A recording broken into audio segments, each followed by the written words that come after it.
What's going on, guys? It's Rob from Heroes Avenue. Hope you guys are all doing well on this Monday afternoon. In this video, we're talking about Zack Snyder's Justice League because there's an article in the New York Times that just came out yesterday, and it's sure to get your blood boiling if you've been a fan of the DCEU and Zack Snyder, and in the past 2 years, if you've been putting up the fight for the Snyder Cut movement.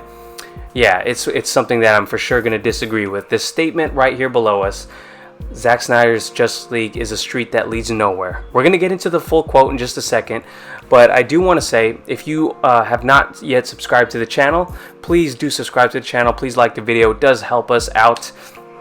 And yeah, let's go ahead and get into this article. Before I get into the article, actually, let me just preface this by saying, man, for the past 2 years, us fans of the DCEU, fans of Zack Snyder, have been ridiculed. We've been told that this cut doesn't exist, that it's a pipe dream, that we don't know how Hollywood works, and that that this is just something that Hollywood and Warner Brothers would never throw money towards. And they've made fun of us, and it's been such a great past few months just basking in all of the glory that has been Zack's trailers and his interaction with the fans, and just him sticking it to all of those trades.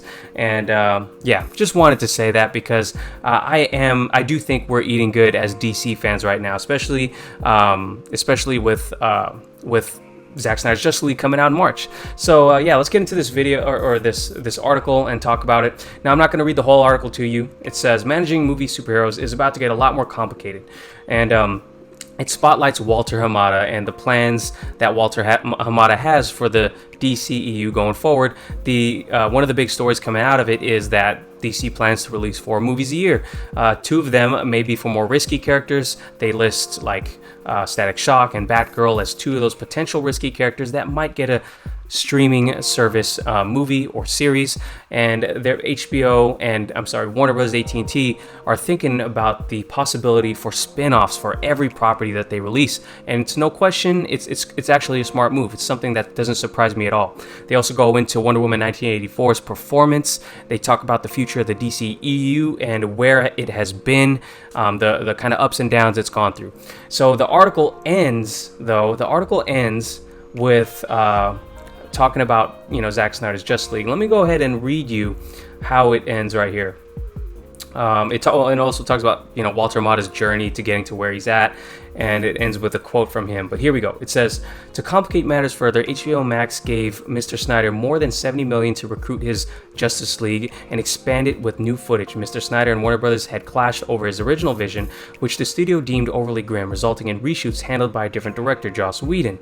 I'm going to skip down. It says, at least for now, Mr. Snyder is not part of the new DC Films blueprint, with studio executives describing his HBO Max project as a storytelling cul-de-sac, a street that leads nowhere. The multiverse concept has worked on television, but it is risky strategy for big screens. These movies need to attract the widest audience possible to justify their cost, and too much of a comic nerd sensibility can be a turnoff. New actors can take over a character.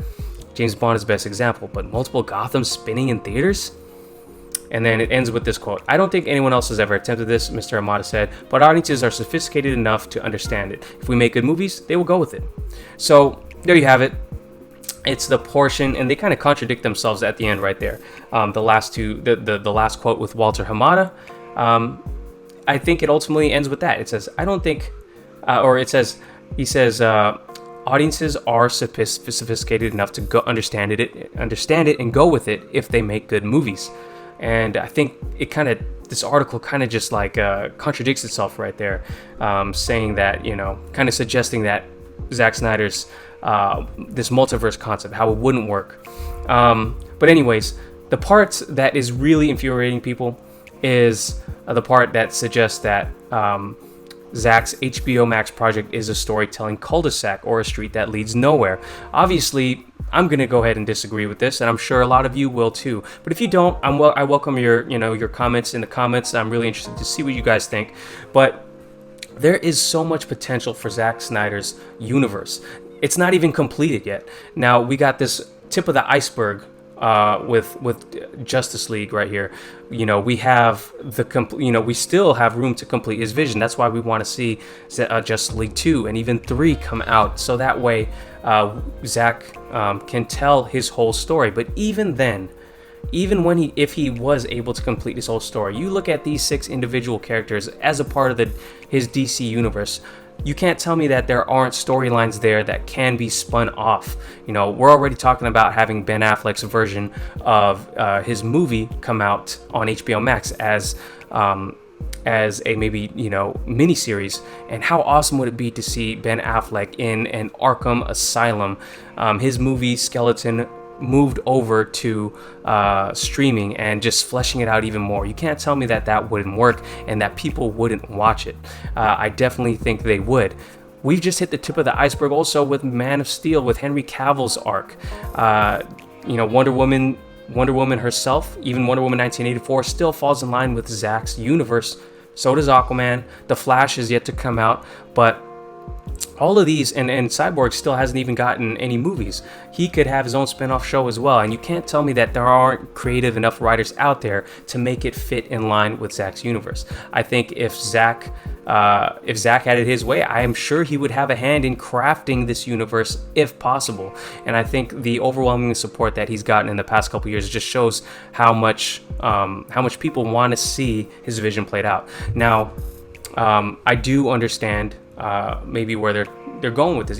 I've said it in the past that to get a Justice League 2, it would require so much from Warner Brothers. They would have to see this succeed at such a high level. They would have to see overwhelming support for this universe, for this movie, to continue with it. So I understand that they're not entertaining that idea right now. But to say that it's a storytelling cul-de-sac, I think, is really stretching it. And that's why it kind of, seeing this type of stuff kind of reinvigorates that fight in us, or in the movement, in me. And it really makes me excited to just go ahead and support the movie. Now, I haven't seen it yet. I imagine that I'm going to love it, going by his previous work. And there's just so much that we've yet to see that Zack's talked about. And I think there's just, Zack himself, he said he'd be okay if this was the end of the journey with DC. But to say that it's a street that leads nowhere, I think it's just so unimaginative. The people, those executives, I'm sure, are not really in tune with everything that's going on, the discussions that are being had with Zack, and everything that he had planned out. It's literally on a shirt, the All the Gods shirt.